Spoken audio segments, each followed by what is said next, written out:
กรา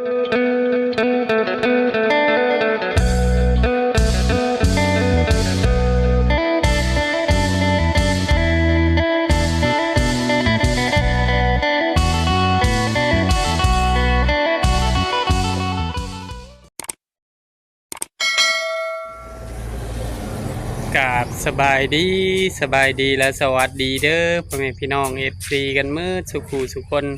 บ่ว่าทางฝั่งลาวทางฝั่งไทยหรือต่างประเทศยินดีต้อนรับเข้าสู่ช่องบ่าวจะมั่มอีกแล้วกับบรรยากาศตอนนี้ก็สิเข้าป่าบดเลยทีมาลุ้นกันว่าสิได้เฮ็ดหรือได้หยังเนาะหน่อหมอกหน่อไม้บ่ไปเบิ่งนำกันให้ต้นมะขามบ่าวจะมั่มโอ้อยากต้มอึ่งเด้ให้มะขามมันอ่อนเนาะ5 บาทสบายดีแม่น้องโตโน่โอ้ยสบายดี ไปใช้มื้อนี่ มีสิไปเลาะป่า เราปลา ทุกวันใหญ่ยัง บ่ฮู้ว่าสิได้หยังเนาะไปลุ้นนำกันเลย ตอนนี้ก็ครึมๆเนาะแม่เฒ่าเพิ่นก็มาสากแบตหรือว่าสากไฟสาย มียังนะ ไปสิไปบ่อนได้ทางไปบรรทัด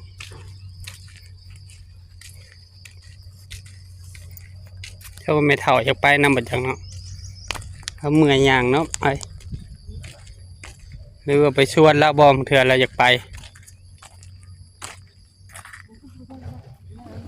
ย่านละเมื่อยมันเฒ่าย่านละเมื่อยหาได้จึงแบ่งเรา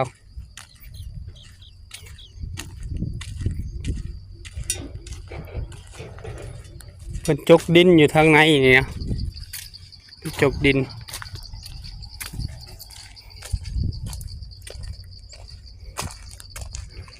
ทางไปเฮือนไม่เท่า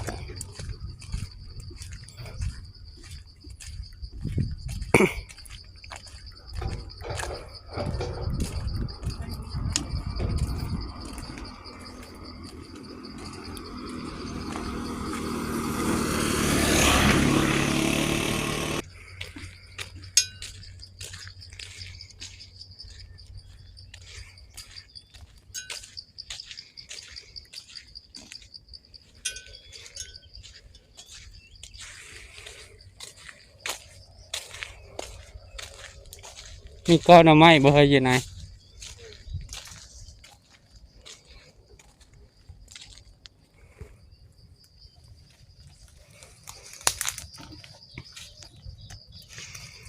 เป็นมะแนงมัน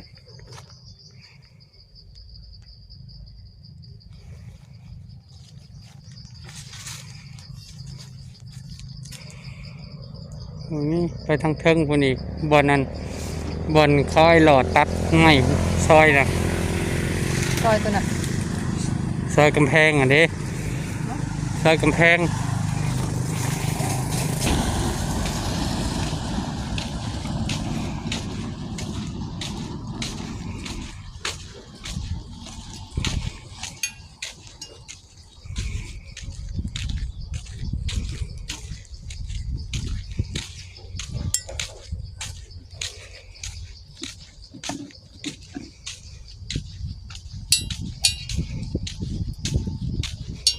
ขึ้นอยู่ตอนนี้ไงทางบรรทัดทางเซโนผัดแจ้งคือฝนสิตกอีก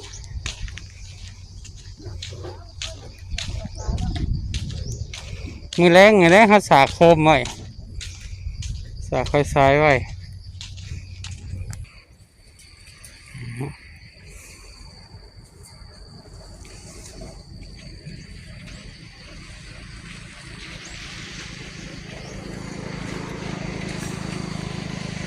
เฮ้ยขาซอยน่ะนะเฮ้ยตอนนี้บอก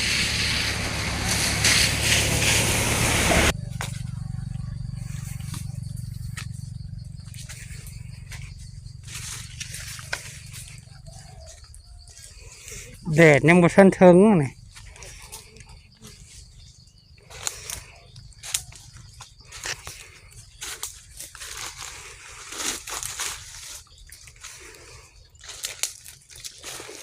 ต้องเสียงนกไปก่อน คันแดดมันเทิงนี่มันออกได้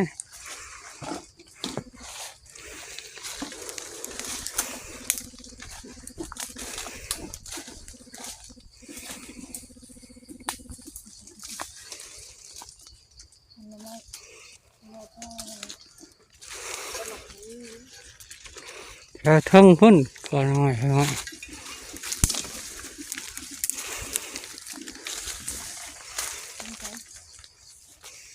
จะเข้าพิษทางพอยังบอก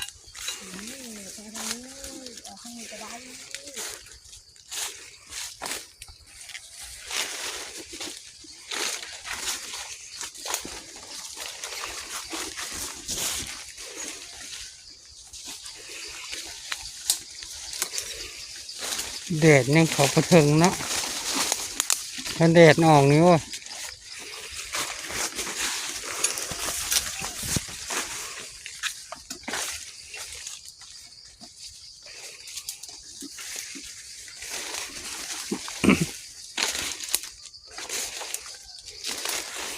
บนไฟหลอดตัดพื้น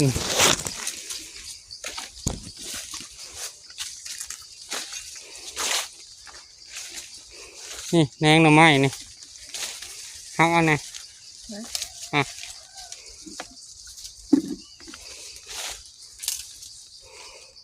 นี่ทางเครื่องนี่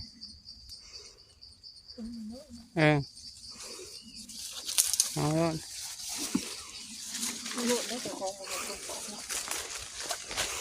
ปอกใส่กัน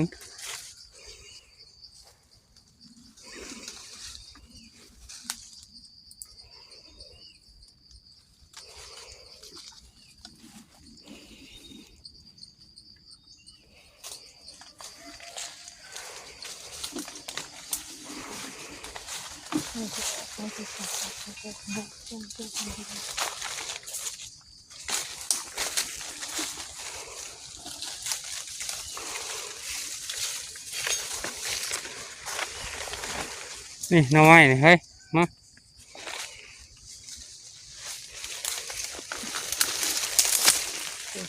นี่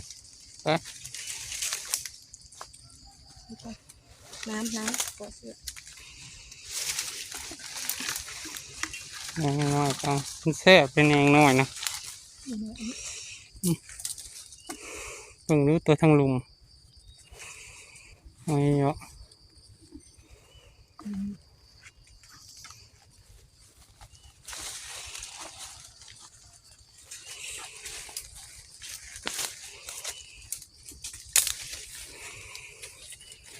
เอา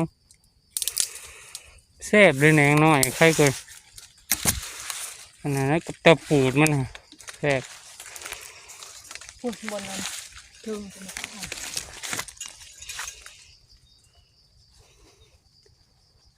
ข้างในก็มี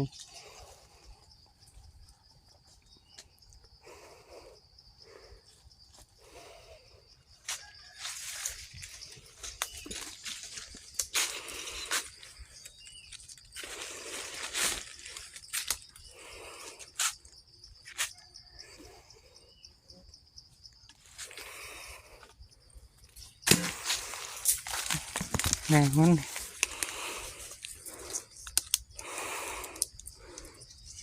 หน่อไม้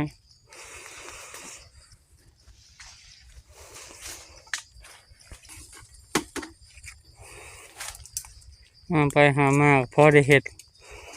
มุกหน่อไม้ได้เบิ่งเนื้อหน่อดินหน่อยยังบุค้นบ่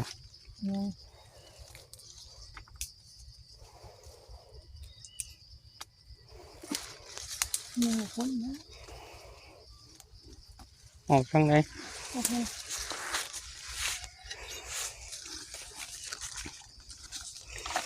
นี่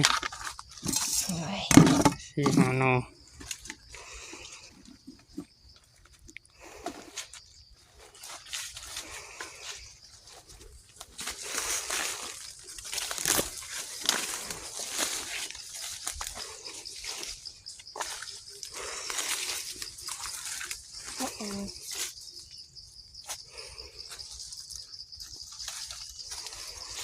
หอมมาก หอมดิน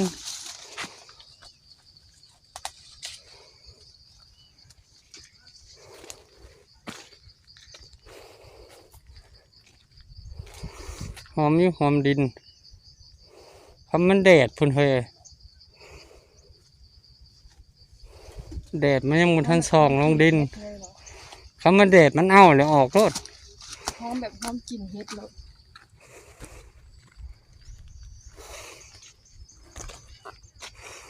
ก็เหมือนหัวคำมันเป็นไปได้ ฮะ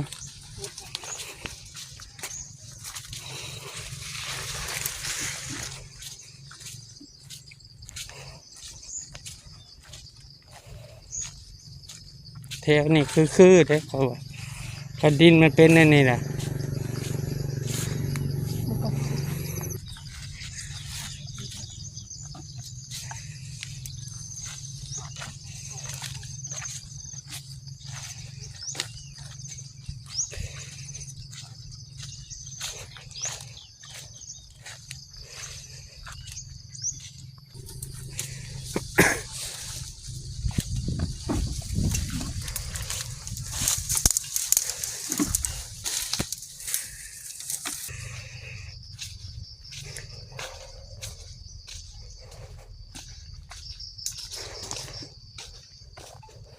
เที่ยวนี้เลยมายิงหอกระแต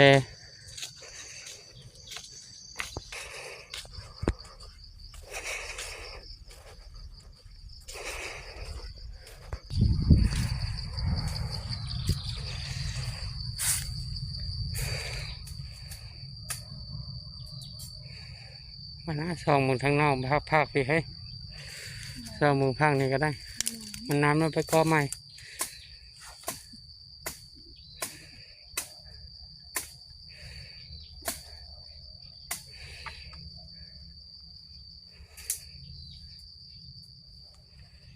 มันตัวนั้นมันเขาเนี่ยเขาก้อใหม่คนเขาบ่ได้เนาะ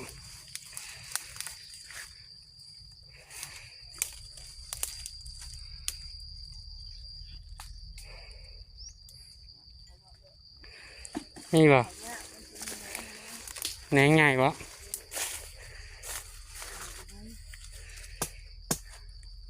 ทั้งหลุมได้มีบ่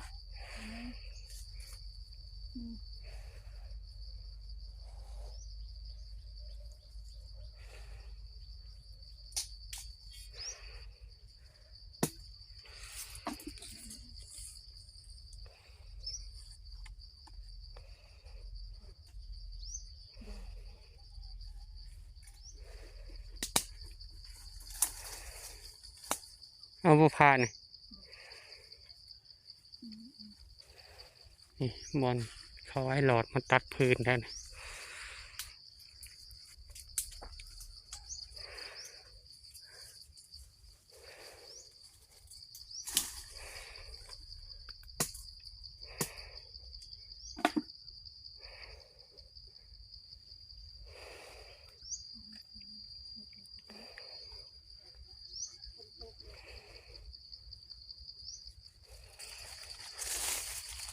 ที่เบิ่งทางข้าง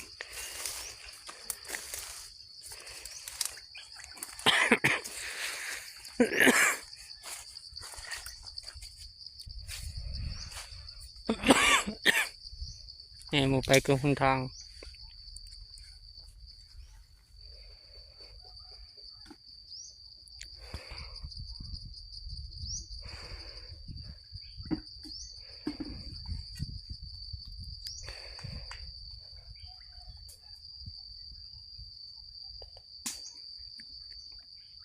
ได้จักยอดเฮ้ย3-4 ยอดก่อนนี่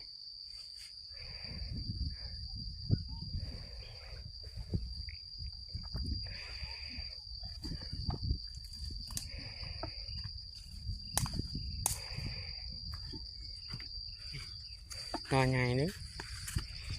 แค่นี้แหละให้หน้าได้แล้วลงไปแล้วมันจะมีก้อนไม้ลายๆ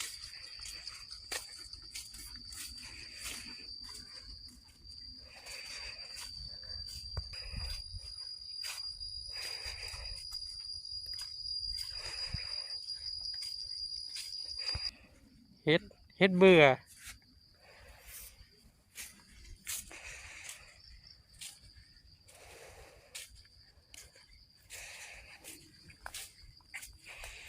น้องไอ้หน้าเพิ่นก็มาหาเท่านี้ทำไม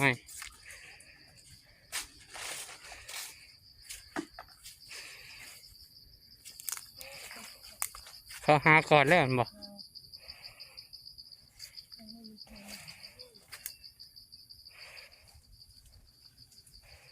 โอ้คือยาวได้เฮ้ยนะหน่อไม้ยังพี่ออกมานอกพี่มาปอกอยู่นอกพี่ยังอยู่จังนอกโอ้ได้อยู่มานอยู่มือนี่ตะเบึงขวามือเด้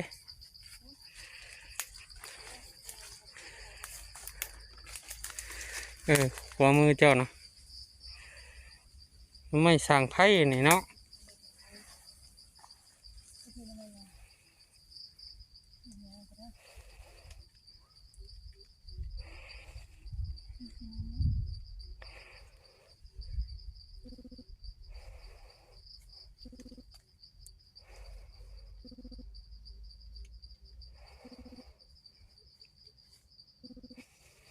นะ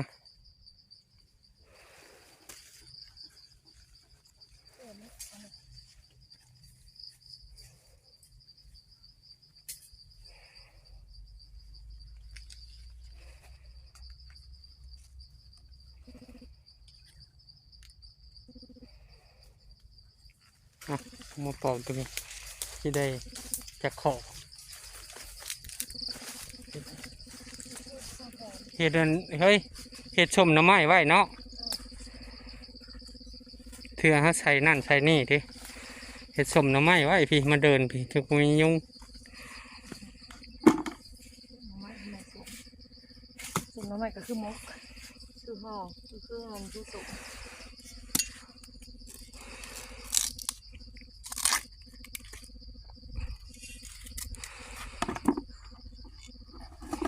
มีน้อย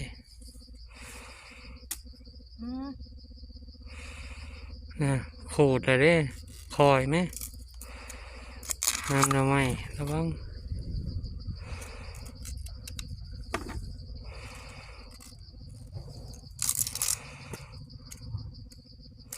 เห็ดสมหน่อไม้เสกระตุกไว้เนาะเห็ดเสกระตุกไว้เอาเนาะพอได้แกงใส่ปูใส่ปลานะเชื่อไม่เท่าแล้วอยากได้ก็ให้ไม่เท่ามาขอใส่แกงปลาแกงยังพอได้ให้ไม่เท่าเห็ดเพื่อคือเพื่อคนอมขังอมแมวนะพอได้อยาก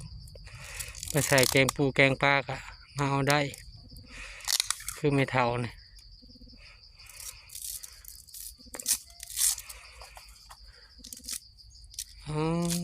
งามมาดีให้จับมึงดูจับคุณมึงดูนอนดินนะยิ้มงามๆคนนะ โอเค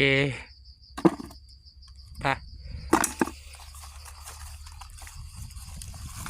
ทีมข้าวปลาให้เป็นฝุ่นลุยมูดีโค้งเมื่อเลยทางนี้โค้งทั้งออกทั้งอันบนตูบมันสาเลยตูบเก่าน้องพ่อมีไอ้ก้อนนี่มีบอกก้อนนี่เขาเบิ่งก้อน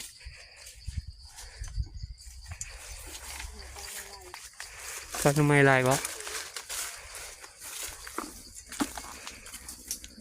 โอ้แหนงเลยทางหน้าน้ำลายแหนงอยู่ทางเทิงนี่ทางเทิงนี่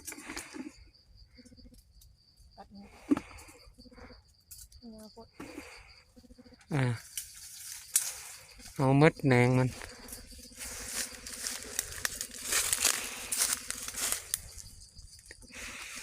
นี่หน่อยนั่งแน่ค่อยเอามัดนี่หน่อยอยู่ดีกับว่าเอาเลยมันจิบออกมา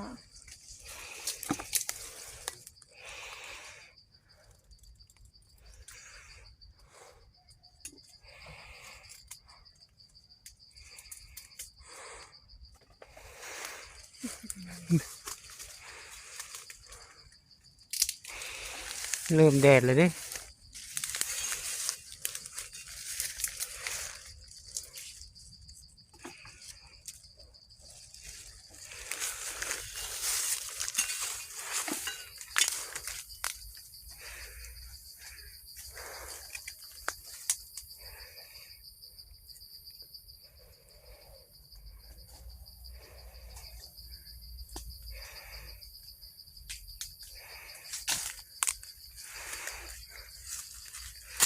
นี่เลยนี่เลย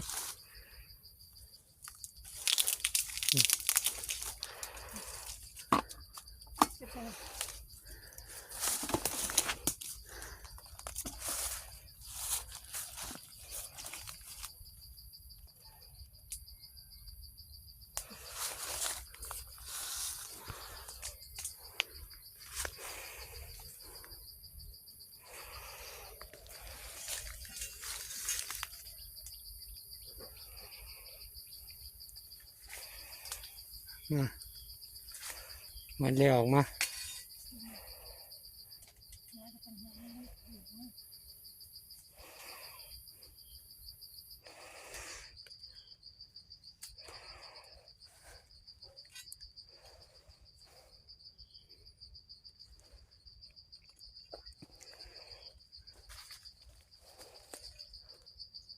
ท่านเห็นผักติ้วเลยเก็บผักติ้วเมื่อเลยเด้อเฮ้ยผักติ้วกันได้ติ้วเหลืองบ่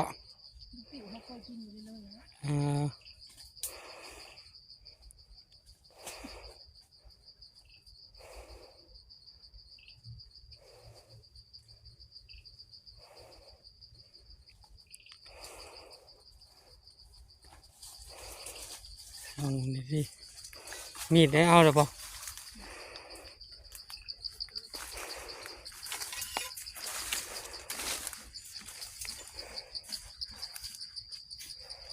แค่นี้ยังบ่เห็นผักติ้วคึมอันนี้ก็ยังคึมอยู่ยังบดอยู่โอ้อะไรนี่ขี้เมฆเฮ็ดแลนแห้งเลยโอ้เจ้า35แล้วอยากไปเลยไปหาการอื่นแถวนะให้มันตก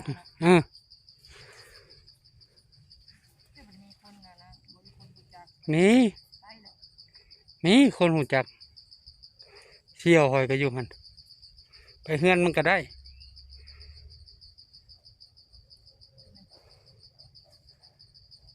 ดนแล้วโอ้10 กว่าปีเลยจากมันขายนี่นะประจักมันไปเฮียนหรือเวียงนะประจักไปหาการอื่นแถวบ้านบ่าวน้อยบ้านนาหลายแท้ๆ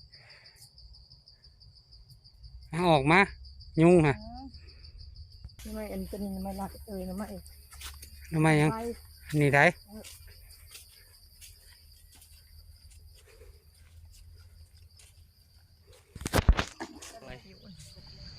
มาฮอนนี่บ่าวจะมั่มก็ขอบุญขอบคุณพ่อแม่FC ทุกท่านที่เบิ่งคลิปบ่าวจะมั่มแต่ต้นจนจบโดยบ่ขามโฆษณาเพื่อเป็นกำลังใจบ่าวจะมั่มและแม่น้องตัวโน่เนาะโดยฝากพ่อแม่FC ทุกท่านเป็นกำลังใจครอบครัวบ่าวจะมั่มพ่อเฒ่าคุณแม่เฒ่าครับเนี่ยเด้อพ่อแม่พี่น้องกดติดตามบ่าวจะมั่มเพื่อเป็นกำลังแรงใจเนาะให้เฮ็ดคลิปใหม่ๆเนาะออกมาให้พ่อแม่พี่น้องนะครับได้ชมโดยฝากกดติดตามบ่าวจะมั่มกดไลค์กดแชร์อย่าลืมกดกระดิ่งเพื่อบ่พลาดคลิปใหม่ๆของบ่าวจะมั่มกับชาวลาในชาวลาใหญ่หิวน้ำนะลืมถือน้ำมาพ่อแม่พี่น้องเลยโดยเป็นคลิปหน้าเด้อพ่อแม่พี่น้องก็กล่าวคำว่าสบายดีแม่น้องตะน้องสบายดีโดยเนาะหน่อไม้